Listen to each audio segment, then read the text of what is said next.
یہاں سے فوجیں چلیں گی، سیاہ علم برآمد ہوں گے اور کوئی طاقت انہیں روک نہ سکے گی، ان کا منہ پھیر نہ سکے گی، یہاں تک کہ وہ ایلیا حضور کے زمانے میں یروشلم کا نام تھا، یہاں تک کہ ایلیا میں جا کر نصب ہو جائے۔ گویا کہ یہ جو ہمارے ہاتھ سے نکلا ہے قبضے سے، پہلے بھی عربوں کے ہاتھوں سے نکلا تھا بیت المقدس، یروشلم، عرب واپس نہیں لے سکے تھے۔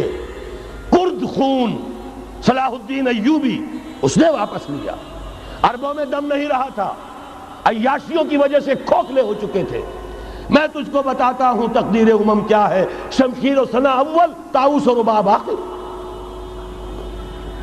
یہی وجہ ہے کہ تقریباً 20 صدی کے بعد ان کی حکومت ختم۔ آشمارا حق بود گر خون بارک بر زمین، بر زوال ملک مستعصم امیر المومنی۔ یہ ہوا کہ نہیں ہوا؟ جبکہ آئے ہیں تاتاری ہورڈز، اور جنہوں نے کہ آخری خلیفہ بنو عباس اسے محل میں سے نکالا، ایک کھال کے اندر لپیٹ کر اور اپنے گھوڑوں کے سوؤں تلے کچل دیا۔ عرب معزول کر دیے گئے تھے، لیکن اب دوبارہ عربوں کو جب سہارا ملا ہے، لیکن اب بھی انہوں نے کہیں اسلام قائم نہیں کیا۔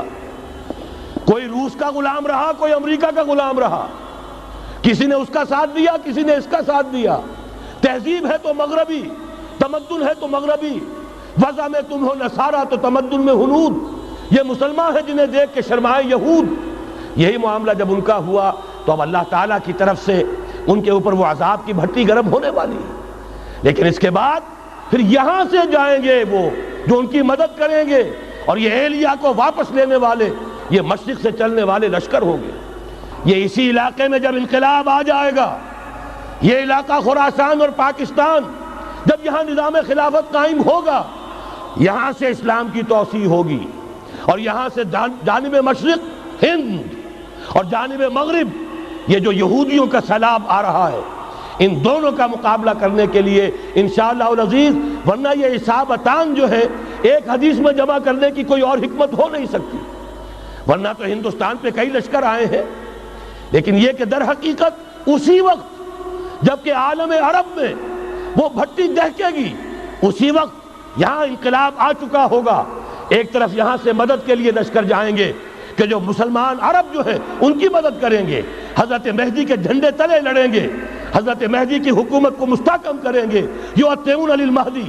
دوسری طرف وہ ہندوستان کی طرف پیش قدمی کریں گے، اور یہیں سے جیسے اس وقت سیلاب نکلا تھا جزیرہ نما عرب سے، ایک داہنی طرف ایک بائیں طرف، ایران، افغانستان، ترکستان، ادھر مصر، لیبیا، الجزائر، مراکش، موریطانیہ، اسی طریقے سے انشاءاللہ اسی علاقے سے اس کا آغاز ہوگا اور بات آگے بڑھے گی۔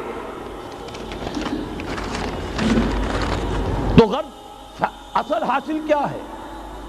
یہ ہونا ہے، پچھلے آثار ثابت کر رہے ہیں کہ ہونا ہے، حضور کی احادیث بتا رہی ہیں کہ یہیں سے ہونا ہے۔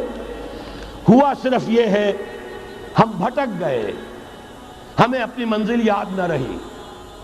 میں تو بہرحال ان لوگوں میں سے ہوں جنہوں نے نعرے لگائے تھے پاکستان کا مطلب کیا، لا الہ الا اللہ۔ میں سن 46 میں یہاں حبیبیہ ہال میں قائد اعظم نے مسلم اسٹوڈنٹ فیڈریشن کے جس اجلاس کو خطاب کیا تھا، ضلع حصار سے جو 2 ڈیلیگیٹ آئے تھے ان میں سے ایک میں تھا۔ میں نے بہرحال اس تحریک میں بھی حصہ لیا ہے، ایک ننھے کارکن کی حیثیت سے لیا ہے، پھر حالات کو بدلتے اپنے آنکھوں سے دیکھا ہے، ہم کہاں سے کہاں جا پہنچے ہیں۔ ضرورت صرف اس بات کی ہے کہ آج ہمارا حال یہ ہے، ہماری قیادت، ہماری سیاست ان لوگوں کے ہاتھ میں ہے کہ وہ فریب خوردہ شاہی کے پلاح و کرگسوں میں اسے کیا خبر کہ کیا ہے، تب وہ تاب جاویدانہ۔ ان کی تہذیب مغربی، ان کی ذہنیت مغربی، ان کی وضاقتہ مغربی، ان کا تمدن مغربی، ان کی سوچ مغربی، ان کے سارے اطوار مغربی۔